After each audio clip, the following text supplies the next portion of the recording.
fly and unload bales of this aluminum foil, and the radars would be blanked out. It would be white. And so all the German radars that were set up to detect the invasion didn't detect it because everything was blanked out. Most people don't realize that this was part of the deception plan. If we go to the next slide, please. Here you see Rommel and von Rundstedt. But Rommel and von Rundstedt differed. They were the commanders. Hitler purposely, he didn't trust anybody because he couldn't be trusted, right?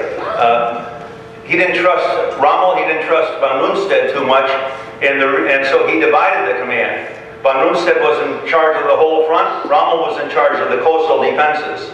They had completely different opinions about how to stop an Allied assault. Von Rundstedt said, we should let them get ashore, then we can concentrate our forces and destroy them. Pretty good idea. Rommel said, yeah, pretty good idea, but it won't work. And it won't work because we don't have air superiority. We don't have any air power. In the original Blitzkrieg, German air power in combination with their armored forces worked in May 1940. But by this time in the war, all German air power, 99% of German air power is back defending the Reich, defending and against bombing. And so there are very, very few German aircraft forward-based anymore. It's not going to work. And Rommel knows, having been in the desert, if you don't have air power, you're going to have problems. And so he differed completely from Rundstedt. They went at each other all the time. Here you see von Rundstedt with Adolf Hitler also. Next slide, please. Here you see some of the coastal defenses that were set up. These were called Rommel's asparagus, okay? And those were just some of the many defenses. Now remember, the Germans have to line up beach defenses all the way from Calais to Cherbourg. This is like defending a coastline from New York City to Washington, D.C. Think about how many men would have to be along that area. So you're going to understand already by the first day that the Americans, believe it or not, are going to outnumber the Germans.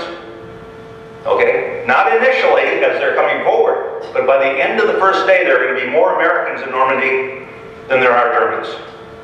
Because of that trying to concentrate those defenses. He sets up those Rommel's asparagus all along the coast. He's not very happy in 1944 when he assumes command there because the Germans had not done a good job of setting up lots of bunkers, especially in the Normandy area.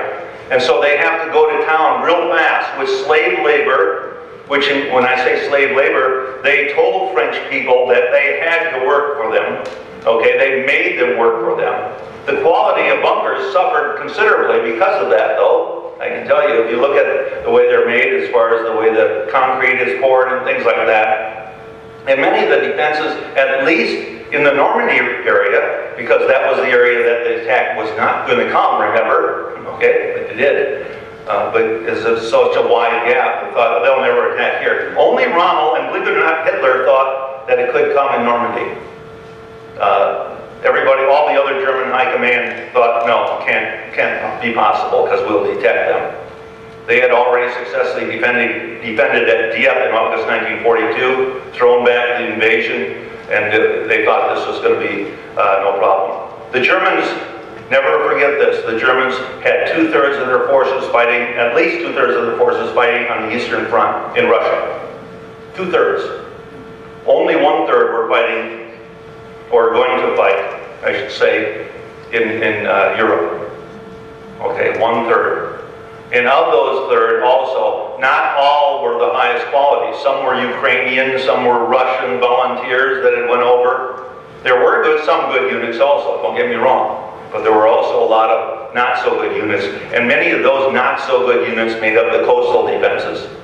Later you're going to see crack units like the 12th SS come in, and they're going to be there already by June 7th. Okay, they're going to come into the coast. So we're going to run into a buzzsaw, and just by accident, one of the German divisions, the 352nd German Wehrmacht, regular Army Wehrmacht division, a good division, is going to be conducting exercises just up from the Omaha Beach.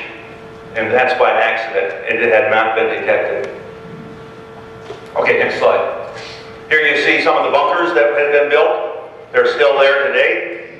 all along the coast. In front of the house of the Canadians at Juno Beach, at Omaha Beach, you're going to see bunkers. Some even still have their guns in them.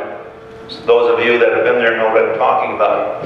But there's a whole series of bunkers all along. Some of the bunkers have been blown up, okay, by the Americans, Canadians, and British, but many still survive. Some are huge, 5-story bunkers, for example, command and control centers that overlook. Some have periscopes, you know, range finders, where they would look through the scope. It'd be a range finder. They tell the range to that ship. They pass that information via communications to firing batteries, and they could put steel on a target within a minute to a minute and a half. That's not good, though, believe it or not, because guess what? Ships move, don't they? So oftentimes the shelling from the coastal batteries was not effective. Okay, as I said before, Rommel was in charge of the coastal defenses, and he and Hitler both were afraid that the attack was going to be what would happen in Normandy. The attack was, next slide please. The attack was also, a feint was given because a fictitious army was set up in England, okay, and that fictitious army was commanded by George S. Patton. The Germans were absolutely certain, because they were almost Patton fans by this time, knowing that Patton was probably the best field commander and most aggressive commander. They thought he was going to command the invasion. Well, the Allies, Eisenhower in particular, put Patton in charge of a fake army, a rubber army. And these are rubber tanks, okay, inflatable Sherman tanks, and inflatable aircraft. And they put them down. Guess where they put them? Down by Calais. And they had all kinds of radio traffic going on constantly as a deception plan. So all the radio traffic was coming from that area. So the Germans, even if they didn't understand it because it was encoded, knew that, oh, something must be going on there. There's lots of movement. They had jeeps doing round the trip, you know, they were going 24 hours, just moving around for no reason. They had all these inflatable tanks set up, okay? The Germans were seeing all this stuff and thinking the invasion's for sure going to come across that short distance at Calais. It was so effective. It was so effective that even after June 6, 1944, when the invasion does occur, and even though we put 100,000 troops on the shore by June 7th, Hitler still believes that an attack is going to happen at Calais, that was just a deception. Okay? That's how effective the deception plan was. Pretty good. Next slide. And of course, some of you have heard of Rupert. Rupert was the code name for the little parachute things. Actually, we probably didn't need Ruperts that much, and I'll tell you why in a second. Ruperts were dropped all over the battlefield, and many would have like firecrackers and lights going off and everything else, and they were dropped all over so that the Germans would be confused about where is the real airborne drop going to occur. And some of them have been recovered. That's a British one. The Americans actually have a more likable, the likeness is a little bit better. Our Ruperts were better, you know, than the British.